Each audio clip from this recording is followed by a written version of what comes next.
Today I want to cover something a bit removed from the usual leak cycle. This isn't a video about brand new intel, banner speculation, or trying to forecast the next patch. Instead, I want to zoom out and put language to a feeling a lot of people have had for a while, but rarely say directly. By the end of this video, you'll understand what the earliest 6.x leak narratives seem to be building toward, which threads quietly vanished, which ones pivoted into something else, and why the overall picture still feels unfinished. This is about the 6.x era leaks once implied, and how that implied roadmap gradually shifted over time. This video is brought to you by A Figure a Day, your home for premium anime figures and collectibles. Right now, the store is offering 40% off all figures. Discover fan-favorite characters, beautiful sculptures, and new drops every day. Shop now at afigureaday.com and level up your collection. If you've followed leaks for years, you've probably noticed the pattern. Certain ideas don't just show up once. They get repeated, referenced again later, and treated like background facts until they suddenly stop being mentioned. No correction. No denial. Just silence. Those abandoned or unfinished threads are the real focus today. A clean example is the long-running talk about older characters receiving updates. Not full redesigns, but targeted improvements, numbers, scaling, and kit tweaks meant to bring early units closer to modern standards. This wasn't purely community wishcasting either. Leaked chatter from sources like Team Lunar and MW pointed to a 6x older character enhancement plan, flagged as uncertain, but concrete enough that people treated it seriously. And it wasn't only mechanical. There was also talk of model polish, optimization, and visual cleanup rather than full overhauls. Names like Albedo, Ayaka, and Itto came up early, and later Tartaglia was mentioned in connection with an initial wave of model improvements, without much technical detail, but consistently enough to keep the idea alive. Then it all faded. No explanation of delays. No statement that it was scrapped. That's what leaves the lingering question. Did these plans get dropped, or were they pushed far out? Maybe into 2026 and beyond? We can't say. But the fact that they were discussed repeatedly and then quietly disappeared is exactly why they're worth re-examining. From there, the story gets messier when you look at Nodcry and the character now referred to as ZB. Early leaks framed her, often with the Horse nickname, as an Anemo support designed to pair with Varka. At the time, that tracked. An Anemo support built around mobility, grouping, or resistance utility would naturally slot into a team led by a frontline commander-type character. But that version of the idea doesn't match what's circulating now. Instead of an Anemo support, ZB is currently described as a Geo on-field damage dealer tied closely to the Lunar Crystallized system. The kit framing is completely different: sustained Geo output, a special combat mode triggered by her skill, and attacks converted into lunar-based reaction damage. That's not a minor tweak. Going from support to main driver changes how a character fits into team structures, how reaction value is distributed, and what role they occupy in a patch lineup. When a character's identity swings that hard, it usually implies something else in the surrounding plan had to shift with it. And that's where a lot of the unanswered questions around Nodcry really begin. Which brings us to Sandrone. In older leak discussions, she was frequently described as a Geo damage dealer tied to lunar reactions, sometimes even presented as a primary user of what leakers called lunar crystallize. At the time, that sounded like a distinct, forward-facing concept, especially before other characters were strongly associated with that system. Everything gets harder to reconcile once ZB enters the conversation. For a long time, the kit talk around her has been surprisingly consistent: a Geo on-field damage dealer built around the same lunar reaction ecosystem. And if that slot is already being taken by a major, headline character, it becomes difficult to picture Sandrone arriving with the exact same foundation.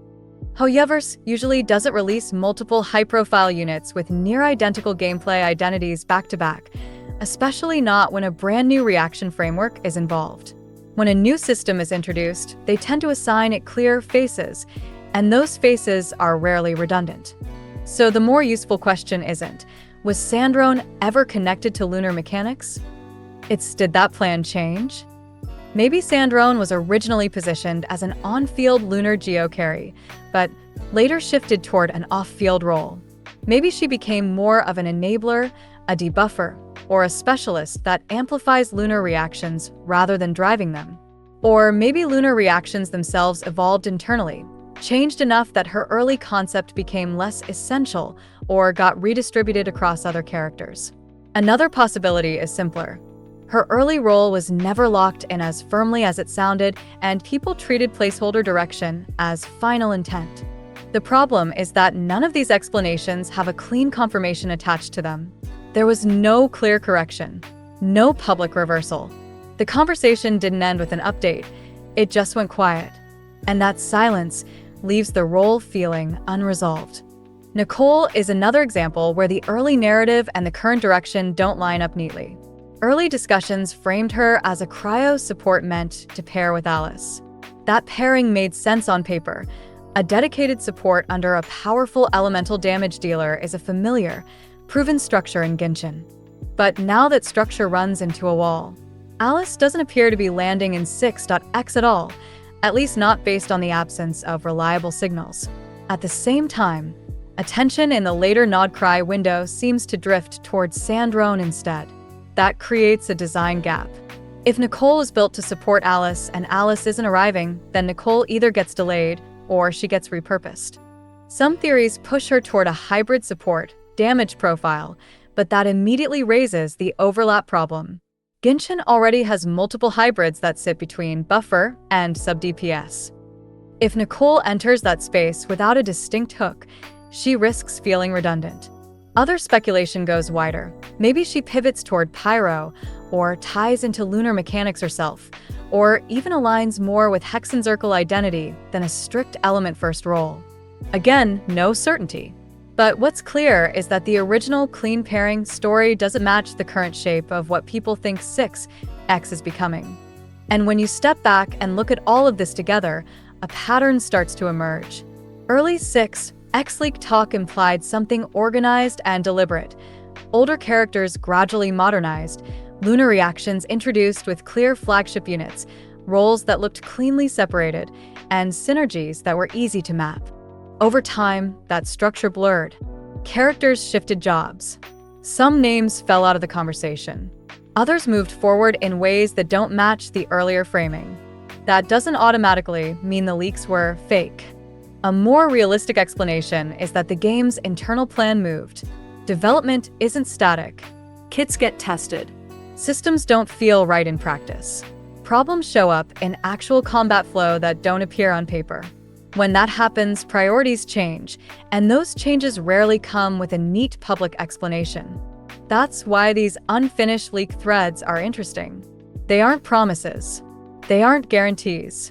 They're snapshots of earlier directions, useful because they help explain why certain things feel delayed, why some mechanics still feel underexplained, and why parts of the roadmap feel like they were rewritten midstream.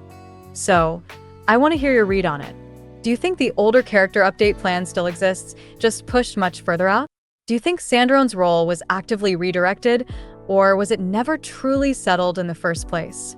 And with Nicole and Alice, does this feel like a simple delay or a full redesign happening behind the curtain? There aren't clean right answers here, but the questions are worth discussing. Thanks for watching, and I'll see you in the next one. This video is brought to you by A Figure a Day, your home for premium anime figures and collectibles. Right now, the store is offering 40% off all figures. Discover fan-favorite characters, beautiful sculptures, and new jobs every day. Shop now at afigureaday.com and level up your collection.